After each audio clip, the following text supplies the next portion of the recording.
తెలియజేయు దేవునికి మహిమ కలుగునుగాక. ఈ స్నేహితులందరికీ దివ్య వాక్యోదయం.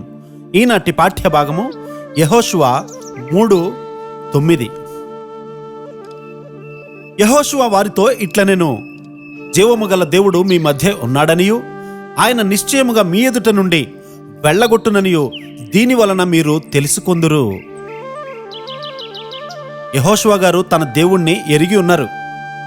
యెహోవాను ఎరిగినటువంటి యెహోషువ గారు ఆయనతో సన్నిహిత సంబంధాన్ని కలిగి శక్తిని పొంది ఉన్నారు. సజీవుడైనటువంటి దేవుడు వారికి ముందుగా వెళ్తూ ఉన్నారు. యాజకుల యొక్క పాదములు యోర్దాను నదిలో నీళ్లను తాకగానే నీళ్లు ప్రవహించడం ఆగిపోయింది. సాధారణంగా యోర్దాను నది మృత సముద్రంతో కలుస్తుంది. అది ఒక పెద్ద జలరాశి అయ్యేంత వరకు కూడా నీళ్ల మట్టము ఒకవైపున పెరుగుతూ ఉంది. ప్రజలు పెద్ద జలరాశిని చూశారు. ఇంకొక వైపు ఉన్నటువంటి నీళ్లు పోయేంత వరకు కూడా యాజకులు ఆరిన నేలను స్థిరముగా నిలిచారు. ఇక్కడ ఉన్నటువంటి ప్రజలు ఎర్ర సముద్రము పాయలవడం చూడలేదు, కానీ ఆ విషయాన్ని గురించి విన్నారు. ఈ 25 లక్షల మందిలో యెహోషువ గారు, కాలేబు గారు మాత్రమే ఎర్ర సముద్రాన్ని పాయలవడం చూశారు.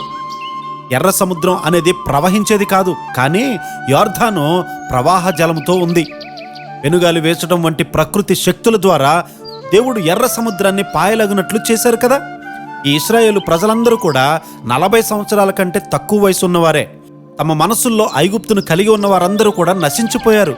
వారందరూ వారితో పాటు ఐగుప్తు ఆత్మను తీసుకుని వెళ్ళినందువల్ల వారు పరిశుద్ధ భూమిలో ప్రవేశించడానికి అర్హులు కాదని దేవుడు కనుగొన్నారు. అప్పటి అద్భుతాలు చూడనటువంటి నూతన తరము వారు బ్రతికి ఉన్నారు. ఈ యవ్వనస్తులు ఐగుప్తు దాస్యత్వాన్ని ఎరగనటువంటి వారు. అయితే వారు ఐగుప్తు ఆత్మను ఇంకా కలిగి ఉండడం వల్ల సర్వశక్తుడైనటువంటి దేవుని మీద ఆధారపడడం నేర్చుకోలేదు. పాత ఆదాము గారు పరిశుద్ధ స్థలములో నుండి ప్రవేశించడానికి అర్హుడు కాడు. అలాంటి పులిసిన పిండి ఇంకా మీలో ఉందేమో పరీక్షించుకోండి. దేవుడు నిన్ను ఒక నూతన సృష్టిగా చేయని. దేవుడు నీ జీవితాన్ని ఒక విజయవంతంగా చేసి తన రాజ్యంలోని సూత్రాల కింద ఉన్నటువంటి రాజ్యాన్ని నీలో స్థాపించబడేలా చేయి. మనకు శక్తినిమ్మని దేవుణ్ణి అడిగి మనలను మనము సంసిద్ధం చేసుకుందాం. మనం ఇంకా జయించవలసినటువంటి గొప్ప యుద్ధం ఉంది. మన దేన సేవ ద్వారా దేవుడు మహిమపరచబడునుగాక. ఆమేన్.